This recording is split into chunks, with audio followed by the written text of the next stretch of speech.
We have to be honest. No one came on here to hear us be politically correct. I really think this is such an important topic to discuss because I think there's so many ramifications for us as a city, not just as a police department, but as a city, for not being able to use the tools that are in place for us to be successful. That's San Antonio. We're never trendsetters. We follow, and they'll want to follow the national trend of something that happened thousands of miles away. The opinions expressed here do not necessarily reflect those of our sponsors. Blu Wolf Podcast. This episode of the Blu Wolf Podcast is brought to you by Blue Line Professional Inspections. Check out blinspections.net for all your inspection needs, including home inspection, wood-destroying insect inspection, sewer drain inspection, and on-site water treatment inspection. Blue Line is a first responder-owned business. There's two things that are related to entries that are huge in the news now, and no-knock warrants and knock-and-announce warrants, right? So tell me, in your view, which we've pretty much been restricted, if not banned, I think we can finally say they've been banned. No, I can say, yeah, we've been, because I was on a phone call where we were banned. Okay, no-knock warrants are banned. Yes. And we're talking specifically about the San Antonio Police Department. Yeah. And they put it in a policy, which you pointed out earlier, right? That policy was written in 2020. The conversation regarding warrants took place in August of 2020. Breonna Taylor took place in May of 2020. And the George Floyd situation took place in May of 2020.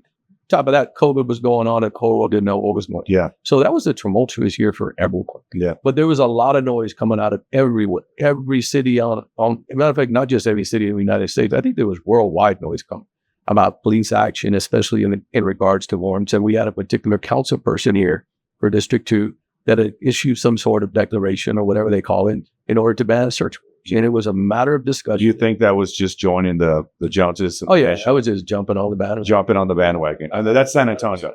That's San Antonio. We're never trendsetters. We follow. And they'll want to follow the national trend of something that happened thousands of miles away because, whatever hubbub they started, whether it be true or not, most of it wasn't about that situation. We're going to jump on it too because we want to show you how compassionate we are. But can I point out what they shared? The district person for District 2 that was making this cry, right, or this declaration, this loud verbal need to ban no-knock warrants, right? This was I was on phone calls. And what year was that? This was 2020. 2020. And because at the time I was in the interim or the active position, we had to be on a lot of budget calls, a lot of public safety calls. Anytime council was on it, and they do have that .gov television, but I don't think anybody watches it. Yeah. But we had to be on it in case something came up that the chief didn't readily know. And so he would call on the people that were in those positions to know, right? And so we heard her. I heard her, like saying, no, we absolutely need it. My point being is that we can get to the rest of that here shortly, but my point being is that this is coming from the same council person in the same district that gets overall, by far, since the time I've been on the police department, which is the same time you've been on the police department, asks regularly and demands the largest amount of police services in the city of San Antonio. And what district is that? District 2. I know, but what side of town? It's the east side. The east side? Yeah. Which is predominantly Black. It was at one point. I don't know. It's kind of... Well, yeah, but it's always that we've known. Yeah. We've always, which is... we have to be honest. No one came on here to hear us be politically correct. Well, I was the East Side Commander too, right? And I think that helped me too, because I also got an opportunity to be on a lot of boards during the Obama administration, where they were dumping a large amount of money into the East Side to regentrify, right? It was Project San Antonio. Still going on. Just tons, millions and millions and millions of dollars. All the housing projects that we did, but we were parking lot, are no longer there. I mean, the Sut homes, the Wheatley homes, the East Terrace homes are gone. Well, they're the ones that we knew are gone, but I think they still call it the same. Yeah, the real. There's still housing projects, but they just look nicer. I think they're called assisted living. There you go. Yeah. Regardless, But before we get ahead of ourselves, I think it's important to explain to the viewers the difference between knock and announce and no knock warrants. Okay, and again, this applies specifically to entries, to making forceful entries. So A no-knock warrant is something that we did 100% for 17 years on SWAT. We would turn away knock and announce warrants. If it was going to be, if someone showed up and said, no, we want to do a knock and announce, it wasn't going to be a SWAT operation. We may send a few officers with them just to help, because they wanted the extra, not just the manpower, but the extra muscle to make, in case something went bad. Yeah, you know, but we weren't going to make a big operation out of it like we used to on an actual no knock warrants. So no knock warrants is, and here is the main thing: no knock warrants and knock and announce warrants are really nothing but tactics. They're tactical maneuvers that you use to execute the search warrant. Okay, and there's a lot of things that are involved in both of them.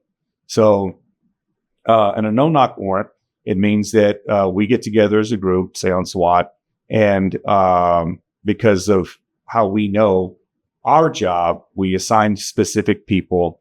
We send people to drive by the location covertly and inspect it and get eyes on it. And we send specific team members to be able to do that. Not everybody can do it because you might get burned. They come about recon. Recon, yeah. Do reconnaissance on it. And real quickly, we send the point guy, the breachers, whether they be one or two. The driver obviously needs to know the route, and possibly a team leader, just depending on how much we have. And videotape it if you can. Videotape it if you can. Maybe get up in the helicopter to see above. Now we can use Google Earth to see technology. Back in the day, we had the BCAD just showed the outline of the house. Right. No yards, no dogs, no toys to determine if there's kids or anything like that. So we do that, and then we go back to the office and we carefully plan it. We assign further personnel to certain things if we're going to use a flashbang, or so we sometimes we have to assign people to handle the dogs, because these people would have vicious dogs in our way to hinder things. But again, that's a whole nother podcast in and of itself.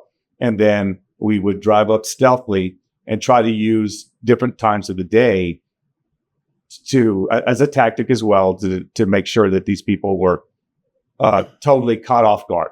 And lots of times, especially for a lot of the dopers, was early morning hours before the sun came up. You're pretty good. You're changing the game that it's a pretty good chance that you go catch up sleek.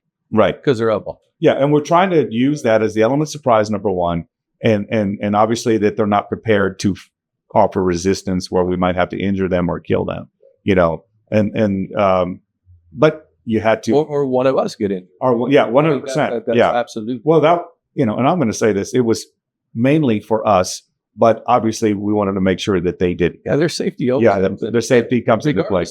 And anybody in the surrounding, of course, sometimes there might be innocent people inside. Yeah. We had to worry about that as well.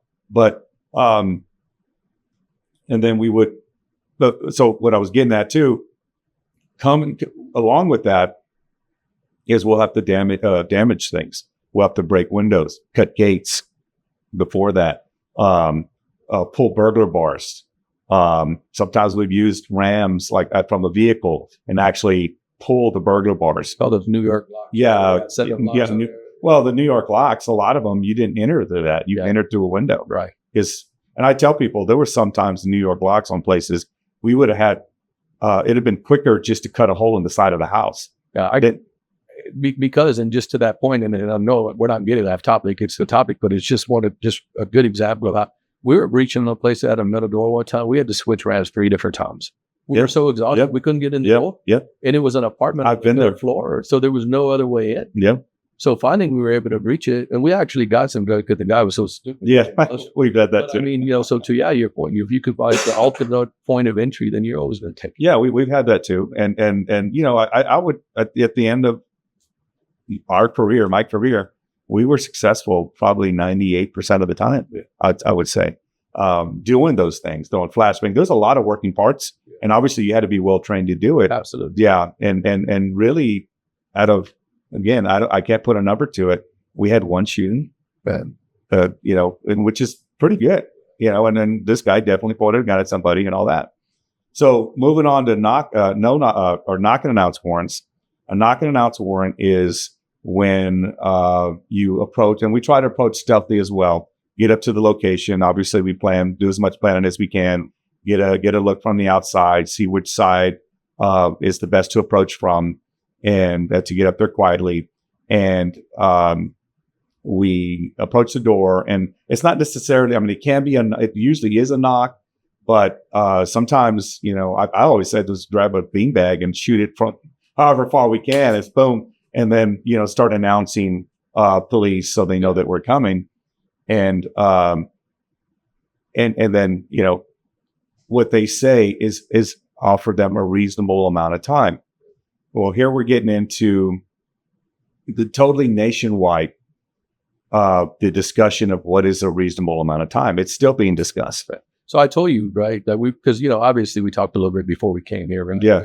And I guess I should have started, man. It's a huge privilege to be here. They could have. Oh, sure. And so, I really think this is such an important topic to discuss because I think there's so many ramifications for us as a city, not just as a police department, but as a city, for not being able to use the tools that are in place for us to be successful in, say, criminal elements. That is 100% for sure. But, when you talk about, so when you were talking about that, when this all started in 2020, I said, I'm going to get a hold of the person I think will best be able to give me the definition of a knock and announce call. What's reasonable? So I got to hold of the ASAC for DEA, right? That's Assistant Special Agent at Charge. That's the highest person in San Antonio here for the DEA because they fall under the Houston office. And then I got all the U.S. Attorney's Office. Both of them agreed that while there's nothing 100% like lockdown written in stone, but both of them agreed that it's a reasonable amount of time for somebody in the rear of the house to move or traverse uninterrupted to the front of the house. So we were talking too, right? So that can mean a lot of different things. What size is the house? What size is the house, right? It was a 5,000 square foot house in the Dominion, all year. They would send a 100 block of Porter, not so long, right? Yeah. But, the reasonableness of it is always going to have to come in play. And that's always going to fall on the police officers at the scene with their signal out. And you should be able to articulate that. Absolutely. Because I've heard, and different agencies quantify it differently. They like Austin, they believe that they roll up with a parked unit with a loudspeaker, or I think they have one on maybe their armored vehicle, and they will start announcing as they get there. So from the time they offload wherever it is to the point where they get to the door, they consider that in a reasonable amount of time. Yeah. Again, until something happens and they start picking that apart there. But what you're saying, I had heard that, but in a time frame, it's generally no less than 10 seconds. 10 seconds, Willie, is an eternity. And then it's even more so when you're standing in front of the door, getting ready to go into it. And it feels like 5 minutes of the person inside. 100%. That's the tricky part, right? And when we know that. Yeah. So having worked in narcotics and gangs for so many years, and you in that same element, as a detective, but then I'm running a lot of the warrants for us when you were in SWAT, I can tell you that anytime you're dealing with drug dealers, right? I'm talking about organized criminal drug dealers, right? These are mid to upper level people, even street level, but nonetheless narcotics distributors who generally are known to have guns, a propensity for violence, and usually have warrants. The criminal history that we know. Right. So even if a guy who's never had a criminal history, this means he's slicker than the next guy, right? We can't catch him. Sure. But see, we think that. The public doesn't think so. So this is what I'm saying. I don't think it's good. I don't think it's in the best interest of law enforcement ever to do a knock and announce warfare dribble. I just don't. It's just, there's been too many times, because when you run a knock and announce warrant on somebody, that it has drugs, not as personal use, right? But as drugs in order to distribute those drugs to the public trafficking. They're trafficking drugs. I don't care if it's 10 keys or guy gets, a couple of grams, a couple of ounces and moves from that, right? But so the destruction of evidence always has to come into play, right? Because you're running in order to be successful. Because if you go in and the guy flushes the warrant, you get nothing. You guys leave. The next day he's back up and running. Here we are, down and round again.